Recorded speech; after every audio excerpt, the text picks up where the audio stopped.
अम्बेडकर जी की बात करें दोस्तों तो इनका जन्म 14 अप्रैल 1891 में मऊ मध्य प्रदेश में हुआ था। आज इसको अम्बेडकर नगर बोला जाता है, ये सबको पता है। ये 14वें बेटे थे रामजी मालोजी सकपाल। और मजे की बात यह है कि इनका जो शुरुआती नाम था वो सकपाल ही रखा था इनके माता पिता ने। ठीक है, इनके पिताजी जो थे वो आर्मी ऑफिसर थे। वैसे ये दलित थे, ये सभी को पता है, अनटचेबल थे। अंबेडकर की जो कास्ट थी वो महार थी, दलित थे ये। अब उस समय आपको पता ही है कितनी खराब कंडीशन थी। देखिए वर्ण सिस्टम था, लेटर वैदिक पीरियड में वर्ण सिस्टम आया, आपको पता ही है। सबसे ऊपर थे ब्राह्मण, जिसके खिलाफ थे अंबेडकर, बहुत ज्यादा भर भर के ब्राह्मणों को कोसा है। उसके बाद थे क्षत्रिय, ठीक है, फिर थे वैश्य और फिर थे शूद्र। ठीक है, तो शूद्रों को ही दलित बोला जाने लगा बाद में। गांधी जी इनको हरिजन बोलते थे। और बाद में भारतीय कानून या 1935 जो गवर्नमेंट ऑफ इंडिया का एक्ट आया, वहां पे इनको SC/STs बोला जाने लगा, शेड्यूल कास्ट और शेड्यूल ट्राइब।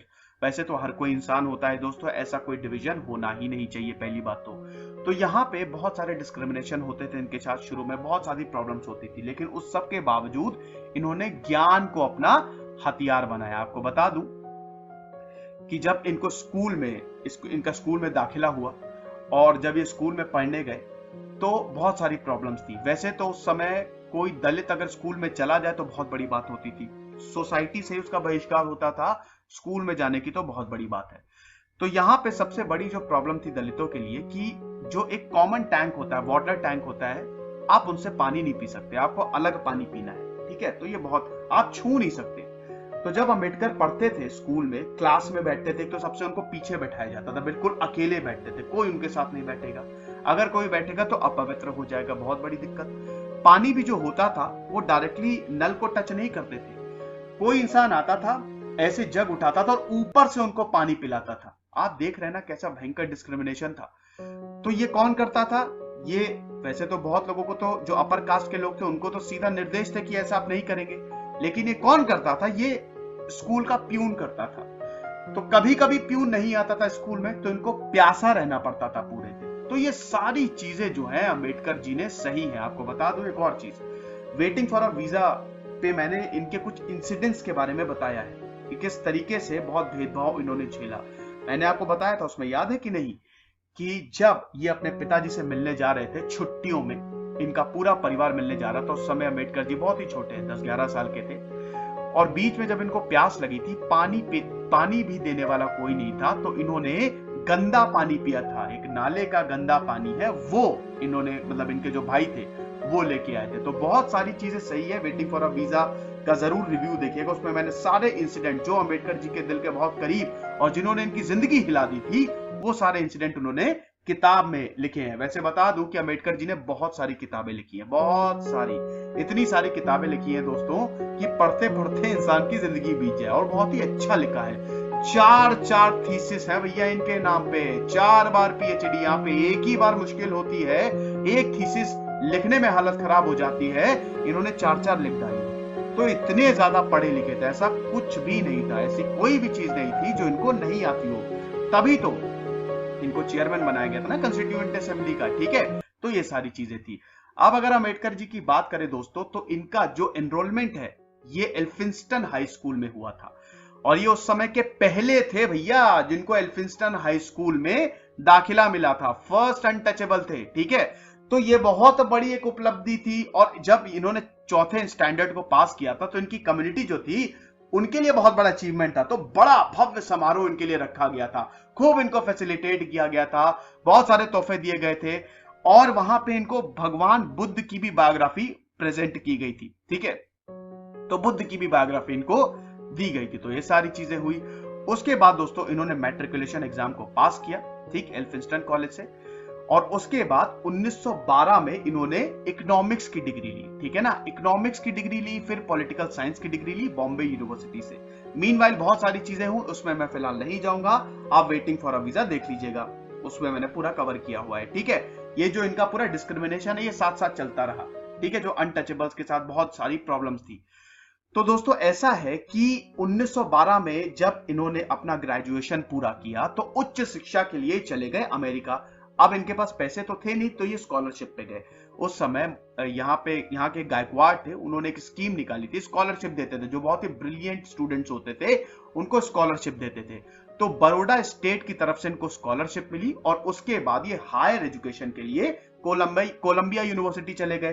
कोलंबिया यूनिवर्सिटी में ही इनकी मुलाकात हुई थी नेवल भाटेना से, पारसी थे, लिविंगस्टन हॉल में रहते थे और उनके लाइफ लॉन्ग दोस्त बने वो, ठीक है। तो कोलंबिया यूनिवर्सिटी से ये पढ़ाई की इन्होंने और उसके बाद फिर ये लंदन गए।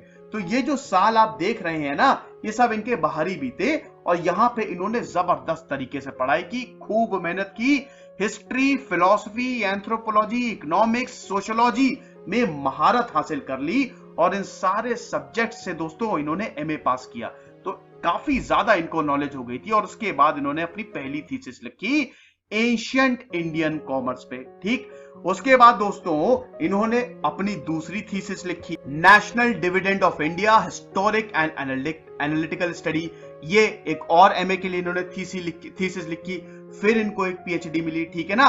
उसके बाद इन्होंने तीसरी थीसिस भी लिखी और फिर इन्होंने चौथी थीसिस भी लिखी।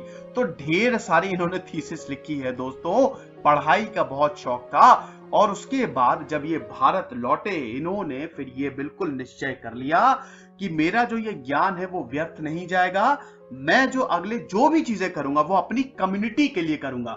तो एक तरफ आप देख रहे हैं कि भारत में नेशनलिस्ट मूवमेंट्स की शुरुआत हो गई है और दूसरी तरफ जो दलितों के कॉज हैं, जो उनकी जितनी भी प्रॉब्लम्स हैं, वो बी.आर. अम्बेडकर जो हैं उन्होंने ले लिया अपने सब कुछ। वो एक लीडर हो गए हैं, ठीक है, वो एक सिंबल हो गए हैं, एक इंस्पिरेशन हो गए हैं। अब लोग उनको देखने लगे हैं, किस नजर से देखने लगे कि एक इंसान है, इसने इतनी पढ़ाई की और ये हमारे लिए काम करेगा। तो ये जिम्मेदारी को अंबेडकर ने समझा और इस कॉज को लिया। और जब भी ये मीटिंग्स करते थे दोस्तों, देखिए उस समय पढ़ाई की, वैसे हमेशा से ही पढ़ाई की बहुत ज्यादा वैल्यू रही है और अगर आप इतना पढ़ लें तब तो फिर आप क्या बताएं, बहुत महाज्ञानी है।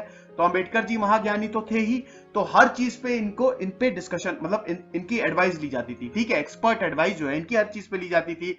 1919 में दोस्तों आपको पता ही है, 1919 में मॉन्टेग क्लेम्सफोर्ड रिफॉर्म आए थे, जिसकी शुरुआत 1909 में हो गई थी। अब आपको मैंने कई बार बताया, मैं फिर से बता देता हूं कि बहुत टाइम से भारत जो है कॉन्स्टिट्यूशनल रिफॉर्म की बात कर रहा था।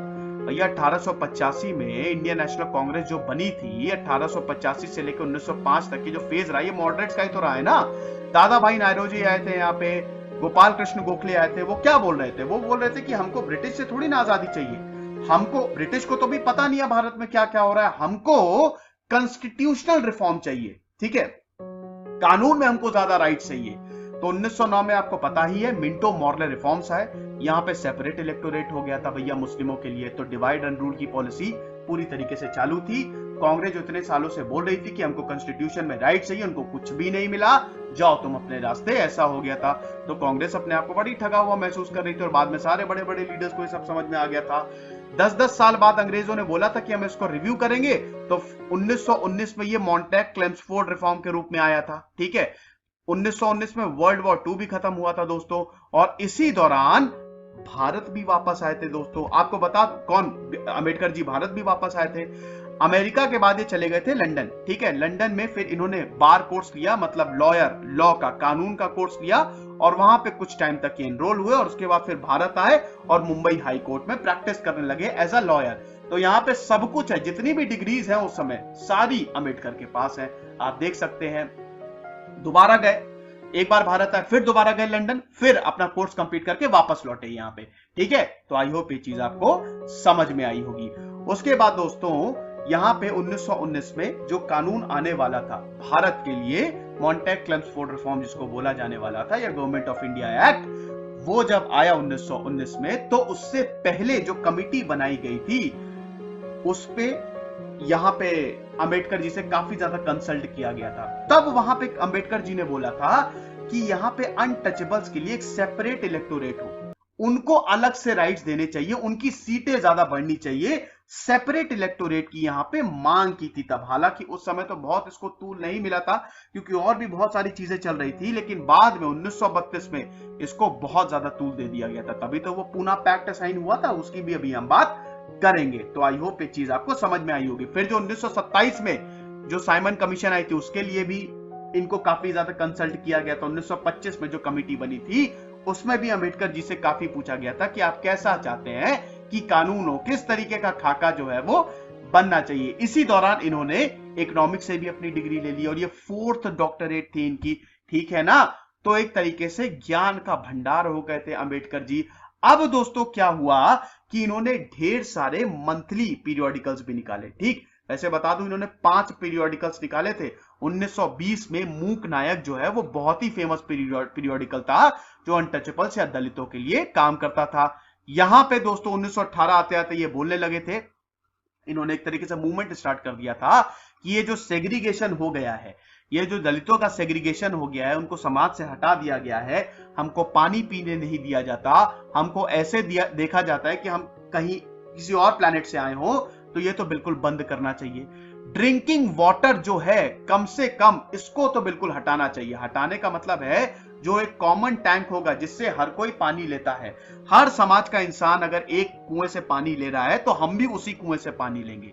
ये बिल्कुल नहीं चलेगा कि हमको छूने की आजादी नहीं है। तो ये सारी चीजें थी। तो इसके लिए सत्याग्रह भी इन्होंने छेड़ दिया था। इसके लिए इन्होंने पूरा का पूरा मूवमेंट जो है वो स्टार्ट कर दिया था। और फिर ये भी बोलने लगे थे कि भैया शिक्षा बहुत जरूरी है, दलितों को पढ़ने की आजादी नहीं है लेकिन दलितों को पढ़ना पड़ेगा। इसीलिए ही तो एक तरीके से रिजर्वेशन की हमेशा से मांग उठी है और उनको अपलिफ्ट करना पड़ेगा। तो ये सारी चीजें हो रही थी। उसके बाद दोस्तों 5 पीरियोडिकल्स आपको ये याद रखने हैं, एग्जाम में डायरेक्ट पूछ लिया जाएगा। Mook Nayak the leader of the dumb 1920 में।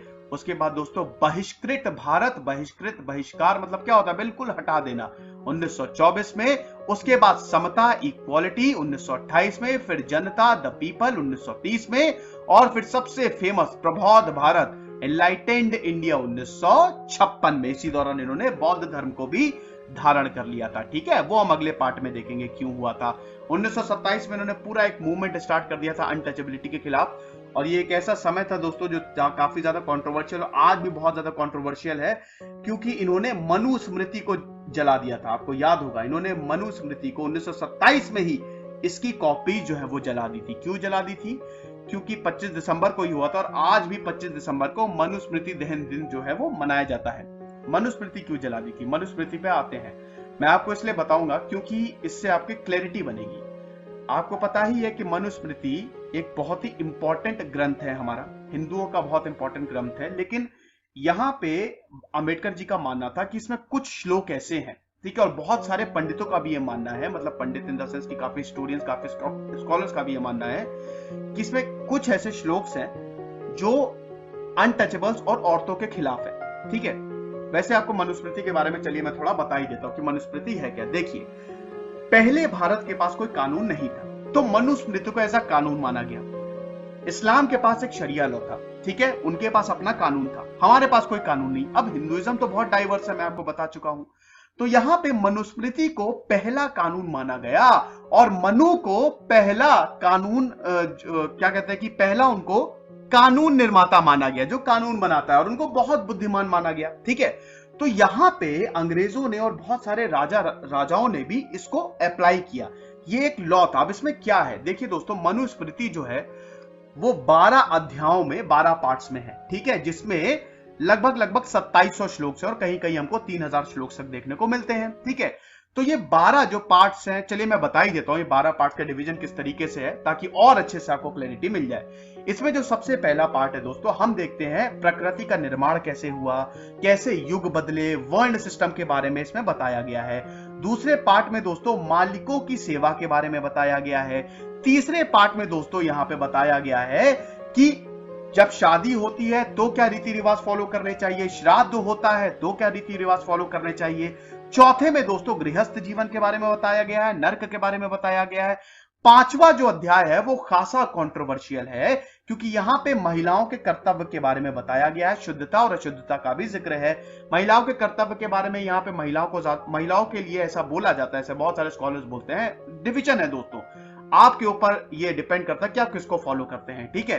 तो यहाँ पे बहुत सारे स्कॉलर्स बोलते हैं कि ये बिल्कुल ही महिलाओं के अगेंस्ट है, महिलाओं को यहाँ पे आजादी नहीं है, उनको राइट्स नहीं है। यहाँ पे बोला गया है कुछ श्लोकों में कि अगर यहाँ पे आजादी चाहिए महिलाओं को स्वर्ग की प्राप्ति करनी है तो वो पतियों की सेवा करे, ठीक है। तो एक तरीके के महिलाओं के राइट्स को यहाँ पे थोड़ा बहुत ऐसा लोगों का मानना है। उसके बाद दोस्तों यहाँ पे छठे की बात करें तो संत, सातवें की बात करें तो राजधर्म के बारे में बताया गया है, आठवें में राजनीति, वचन, ये सब।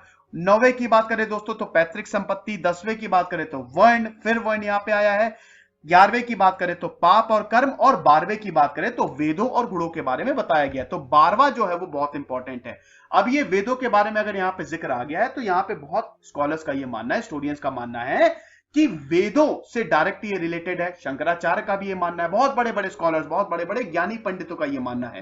दूसरी चीज ये है दोस्तों कि यहाँ पे कुछ लोग तो बोलते हैं कि ये बिल्कुल ही अनटचेबल्स के खिलाफ है और यहाँ पे वर्ण सिस्टम में बहुत ज्यादा मतलब गलत चीजें बोली गई हैं। कुछ लोगों का ये मानना है कि अगर इसमें कुछ लोग को छोड़ दें, बाकी इसमें बहुत ही सही बात की गई है, इक्वालिटी की बात की गई है।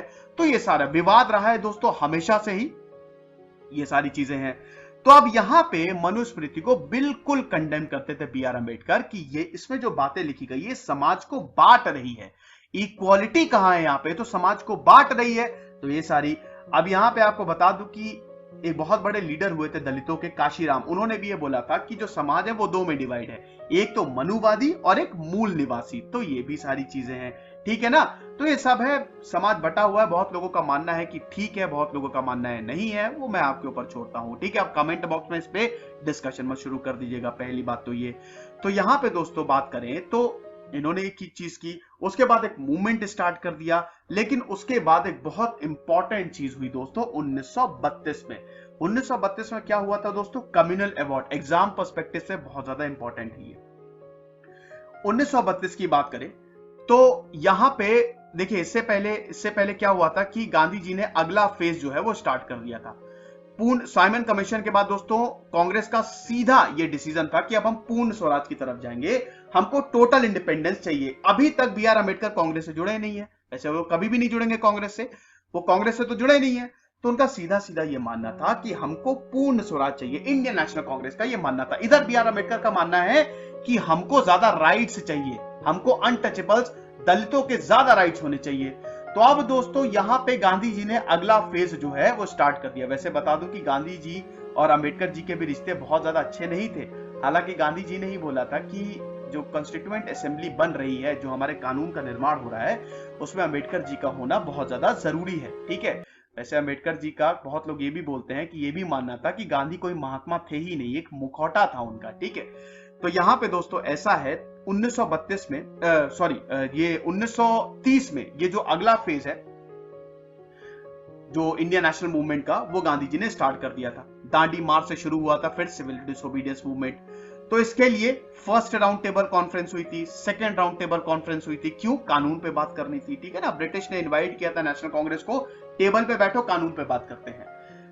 फर्स्ट राउंड टेबल कॉन्फ्रेंस में तो दोस्तों कोई गया ही नहीं था, ठीक है, महात्मा गांधी जी नहीं गए थे। 1931 में दोस्तों आपको पता ही गांधी इरविन पैक्ट भी हुआ और यहाँ पे गांधी जी गए सेकंड राउंड टेबल कॉन्फ्रेंस में। लेकिन 1932 में एक बहुत बड़ी चीज हो गई। 1932 में यहाँ पे रामसे मैकडोनाल्ड, जो कि उस समय प्राइम मिनिस्टर थे ब्रिटिश के, उन्होंने कम्युनल अवार्ड यहाँ पे इसकी घोषणा कर दी। ये कम्युनल अवार्ड क्या आते हैं, यहाँ पे सेपरेट इलेक्टोरेट दलितों के लिए होगा। अब इसको सुन के बहुत ज्यादा दुखी हुए गांधी जी। गांधी जी ने बोला कि हम यहाँ पे एक मूवमेंट चला रहे हैं, पूरे समाज को एकजुट होना चाहिए। लेकिन यहाँ पे अगर हम देखें तो अंबेडकर जी जो है वो उन्होंने अगली तो दूसरी चीज कर ली। तो अंबेडकर जी से बातचीत हुई और उसके बाद फिर वो बहुत ही फेमस पूना पैक्ट साइन होता है।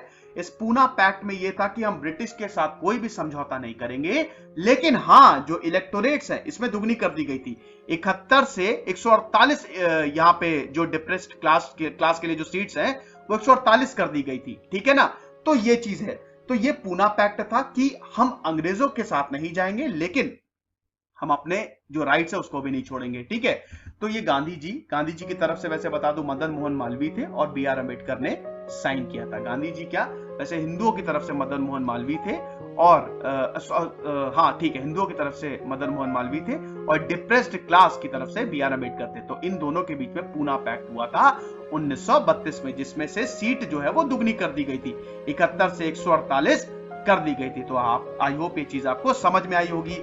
अब इसके बाद दोस्तों क्या हुआ, किस तरीके से कानून आया और गवर्नमेंट ऑफ इंडिया एक्ट क्या था, वो हम जानेंगे दोस्तों अगले पार्ट में। तो अगले पार्ट में हम बहुत कुछ देखने वाले हैं और बी आर अम्बेडकर की आइडियोलॉजी भी समझेंगे। तो आई होप ये लेक्चर आपको पसंद आया होगा, इसको जरूर शेयर करिए, खोजने के पढ़ते रहिए। This is